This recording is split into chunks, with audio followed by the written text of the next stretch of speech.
আমরা যখন শুনি যে কোনো রাজনীতিবিদ বিদেশে চিকিৎসা নিতে যাচ্ছে তখন তার দেশপ্রেম নিয়ে প্রশ্ন তুলি, বিভিন্ন ধরনের আবোল তাবোল মন্তব্য করি। কিন্তু আমরা কখনো দেখেছি যে ইন্ডিয়াতে বিশেষ করে যে চিকিৎসার জন্য যারা যায় সেখানকার ডাক্তাররা আমাদের দেশের রুগীদের সাথে কেমন আচরণ করে, কতটা সময় দেয়, তারা রুগীদের সাথে কি ব্যবহার করে।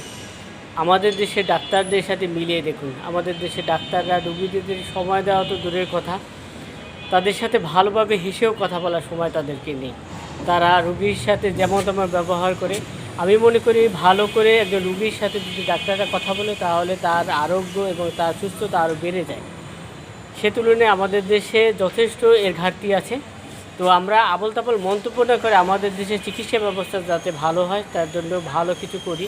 আমরা যারা ভিডিও তৈরি করি সেই ভিডিওগুলো যেন সংশ্লিষ্ট মিনিস্ট্রি পর্যন্ত পৌঁছায় এবং যারা স্বাস্থ্য অধিদপ্তর থেকে শুরু করে স্বাস্থ্য মন্ত্রণালয়ে বিভিন্ন গুরুত্বপূর্ণ দায়িত্ব নিয়োজিত আছে তাদের কানে যেন যায় যে আমাদের দেশের চিকিৎসকরা যদি ইচ্ছা করে তাহলে রোগীর সাথে ভালো ব্যবহার করে রোগীর কথা শোনে, তাহলে আমাদের দেশেও মানুষ ভালো চিকিৎসা পাবে, বিদেশে যেতে হবে না।